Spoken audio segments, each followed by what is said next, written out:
Hello बच्चों, exercise 7.2 के question number 20 तक हम कंप्लीट कर चुके थे। जो लास्ट वीडियो थी हमारी क्वेश्चन नंबर 20 तक ही थी।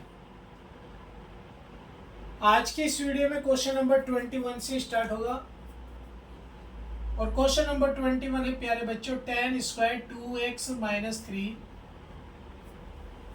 tan square 2x minus 3। इस एक्सरसाइज में वैसे तो सब्स्टिट्यूशन मेथड ही यूज किया जा रहा था। प्रैक्टिस जितनी ज़्यादा होगी ये मेथड उतना ही आपका स्ट्रॉन्ग बनेगा, बेहतरीन मतलब बन के आएगा। ये पहचान आपको ऑटोमेटिक हो जाएगी कि हाँ इसमें ऐसा होगा या कैसे होगा। देखिए हम डायरेक्ट नहीं कर सकते इसका इंटीग्रेशन, तो उसके लिए मैं डायरेक्ट क्यों नहीं कर सकते। देखो ये नहीं कि यहाँ पर 2x माइनस 3 आ गया, ये इसकी वजह से नहीं है। डायरेक्ट आपको ये चीज़ें समझनी पड़ेंगी। वीडियो लॉन्ग हो सकती है, मैं आपको हर एक छोटी छोटी चीज़ें भी बताकर चल रहा हूँ कि क्यों ऐसा होता है क्यों नहीं होता। आपको उस चीज़ पर भी काम करना पड़ेगा। अब ये 2x माइनस 3 आ गया, इसकी वजह से डायरेक्ट की बात नहीं है कि डायरेक्ट नहीं होगा। प्यारे बच्चों हमारे पास tan स्क्वायर एक्स का कोई फॉर्मूला नहीं है जिससे हम डायरेक्ट बनाएं। तो हमें क्या करना होता है कि हम इसका फॉर्मूला अप्लाई करते हैं। पहले sec स्क्वायर एक्स माइनस 1। अब sec स्क्वायर एक्स का tan x हो जाता है और 1 का x हो जाता है, सिंपल।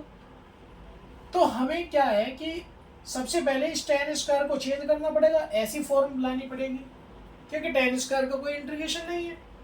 बात इसकी नहीं थी कि ये आ गया यहाँ पर इसलिए डायरेक्ट नहीं है, बात है इसकी कि tan स्क्वायर आ गया, क्योंकि tan स्क्वायर अगर है तो उसका इंटीग्रेशन नहीं होगा। तो आप इसको भी हटाना चाहें तो हटा सकते हैं, वो सब्स्टिट्यूशन मेथड से हटेगा। तो 2x minus 3 is equal to t, उसको आप हटा सकते हैं। 2x का 2 dx और dt, dx की जो वैल्यू आई है वो dt अपॉन 2। अब आगे आप बढ़ेंगे तो tan square T into D T upon 2।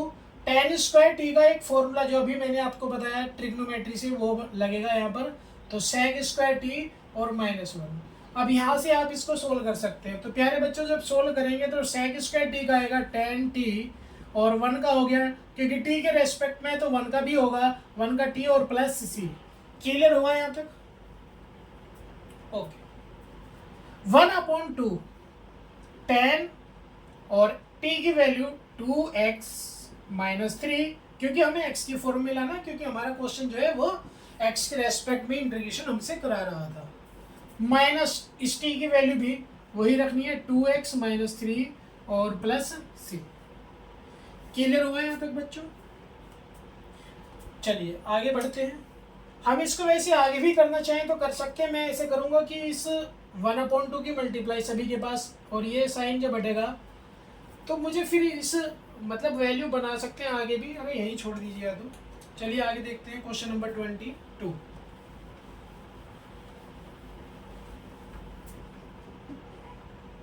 Question number 22 है sec square 7 minus 4x।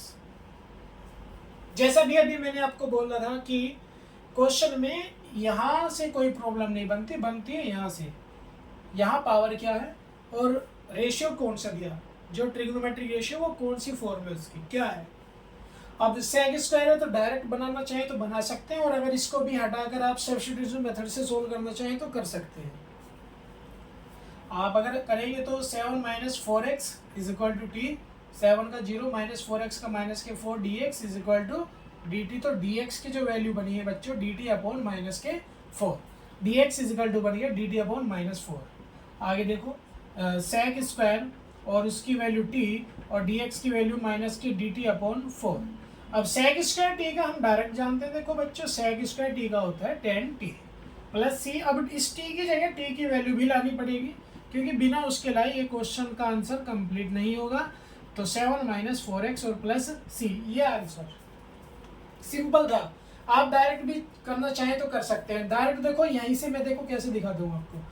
sec square का हो गया 10, ये पूरा एंगल या x की मतलब जगह बैठा है तो इसको x की जगह रखेंगे।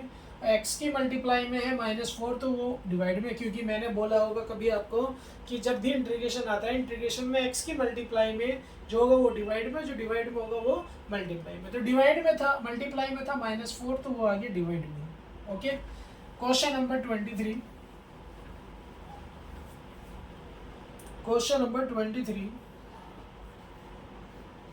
Sign inverse x upon √1 - x² dx। बड़ा ही सिंपल क्वेश्चन है। इससे पहले एक क्वेश्चन आया था e⁻tan inverse x upon 1 + x², और मैंने कुछ वहाँ पर आपको पहचान बताने की कोशिश की थी कि जब कभी इनवर्स वाला कोई भी रेशियो आपको मिल जाए तो वहाँ पर उसका आपको डिफरेंशिएशन चेक करना है कि क्या उसके डिफरेंशिएशन जैसा कुछ है। और यहाँ पर है कि अगर मैं साइन इनवर्स x को एज्यूम कर लूँ t, कि let sine inverse x is equal to t, तो साइन इनवर्स का होता है 1/√1 - x² dx is equal to dt। तो dx की जो वैल्यू आ गई √1 - x² और dt। वैल्यू रखना शुरू करेंगे तो यहाँ पर t अपॉन जो का त्यों इंटू डी एक्स की वैल्यू √1 - x² dt, ये इससे ख़त्म हो गया। तो t, अब t का इंटीग्रेशन करेंगे तो बच्चों t² अपॉन 2 और प्लस c, t की जगह t की वैल्यू रखो साइन इनवर्स x का होल स्क्वायर अपॉन 2 और प्लस c। देखो मैंने आपको जो बताया था वो आपको बातें याद रखनी है। Question number 24। क्वेश्चन नंबर 24 बहुत ही सिंपल क्वेश्चन है। 2 cos x - 3 sin x, 2 cos x - 3 sin x upon 6 cos x plus 4 sin x। Assume करेंगे नीचे वाले को 6 cos x plus 4 sin x is equal to t, 6 cos x plus 4 sin x is equal to t। और यहाँ पर जब आप इसका डिफ्रेंशिएशन करेंगे तो cos x का माइनस के, तो 6 sin x और इसका प्लस के 4 cos x, x का यहाँ पर भी dx, x का वहाँ भी dx, तो dx कॉमन, dx बन लो बाहर और t का dt।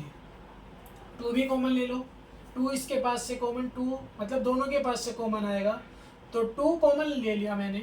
2 कॉमन लेने के बाद बच्चों इस टर्म को पहले लिख रहा हूँ 2 cos x और इस टर्म को बाद में माइनस के 3 sin x और dx is equal to dt।